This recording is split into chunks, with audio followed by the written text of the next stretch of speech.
once again to Udom. Everything we do is magic.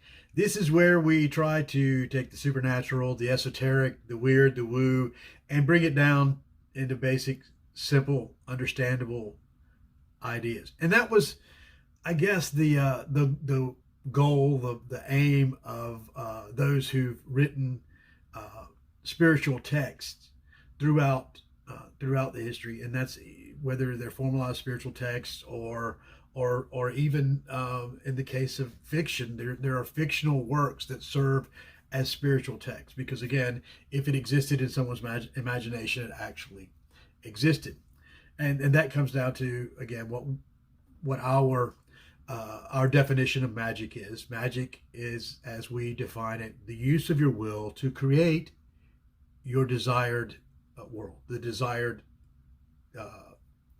outcome, the your Eden, your place of absolute peace, absolute joy, absolute rest, and we're always constantly moving, into that. So I don't think we'll ever completely get there, but you can get further along here. And that being said, I think here lately we've come to a place where some of you have messed around with some of the stuff that we've done here, maybe created some sigils, maybe even created a servitor, but it's maybe mundane stuff, maybe kind of what I call learning to walk magic, where you're playing around with the powers, and it's cool. I mean, that's what it's there for. I mean, again, we're far too important to take ourselves so seriously, but some of you are ready to move beyond that and ready to do things like shift entire paradigms and really you have that creative voice of the divine just roaring within you, and I believe that's what today's video is about. So this morning, my grandson he's over visiting, and Jameson shows up. Well, I knew he was coming, but he shows up, and then I'm able to talk to Michael today. Which Michael is a busy guy. Our schedules just go back and forth so much, and it's really hard to get with him. So all of us got to get there and spend some time around the microgreens and planning what we wanted to do with the farm. And I'll show you guys pictures below of the setup over there. Again, that's part of the manifesting. I said I need a place just like this to grow my microgreens, and here it is. We're going to be growing microgreens and much more there, and that's more to come on that. But as I was looking at the microgreens, I was explaining to them why, what I was looking at and some of the things that I could adjust as far as the inputs. And one of the inputs is pressure. And I was thinking about, wow, there's pressure, there's darkness before that creation.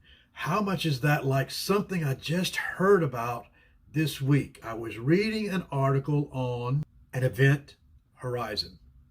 Now, an event horizon is basically the birth of a black hole.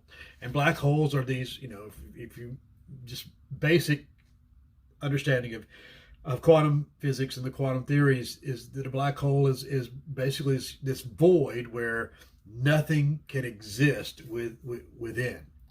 And it's kind of interesting in that same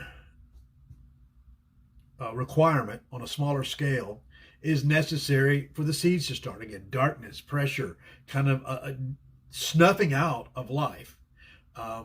Again, looking at even the cycle of life we go through, that there is this extinguishing of one flame and lighting of another.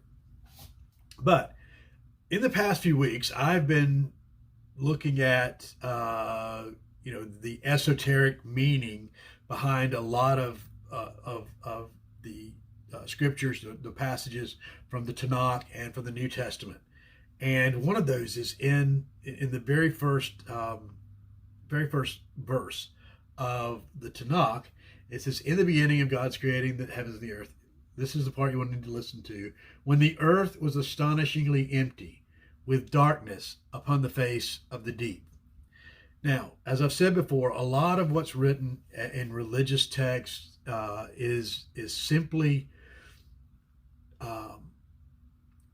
someone trying to explain just concepts that are far outside of our physical understanding in words and tones, and if you look at things like the numbers equated with the Hebrew letters and things like that, all of those things, all of those codes, all of those esoteric hidden meanings that begin to surface.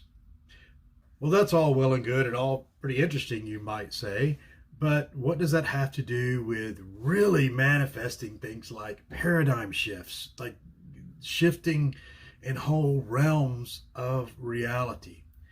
And that is where we are.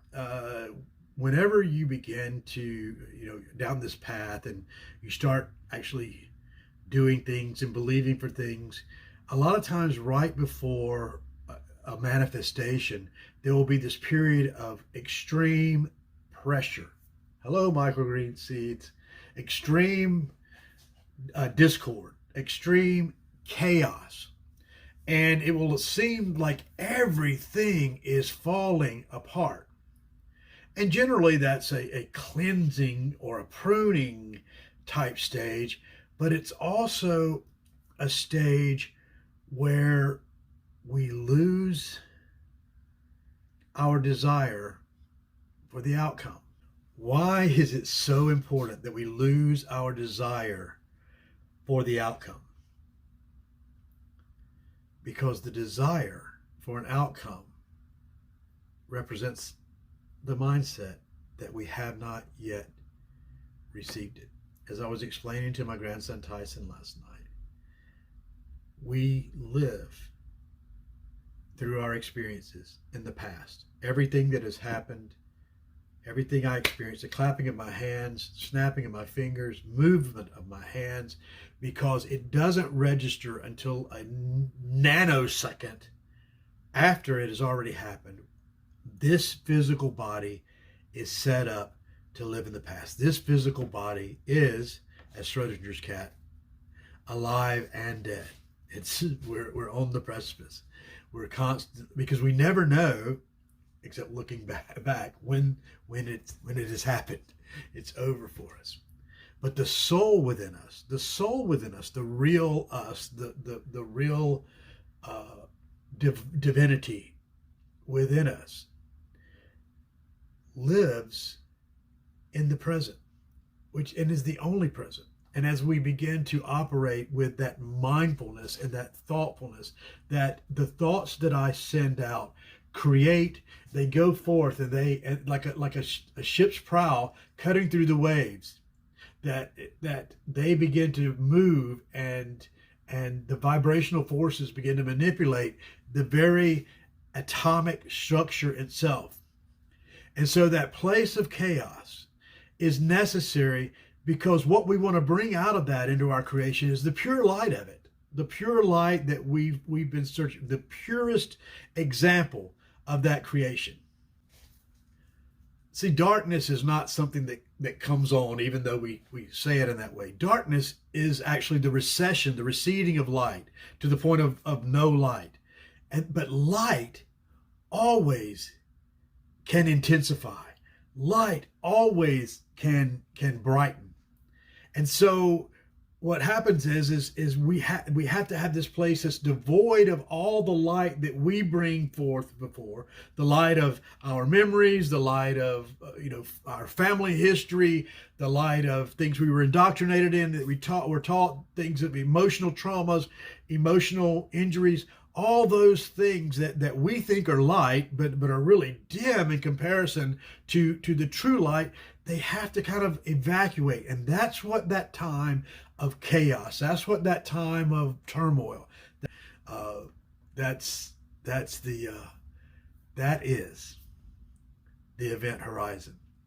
And so if you're going through that, don't think, oh, now's the time to give up, now's the time to fall back, because you're right on the precipice, you're right on the edge, you are on your event horizon. Namaste.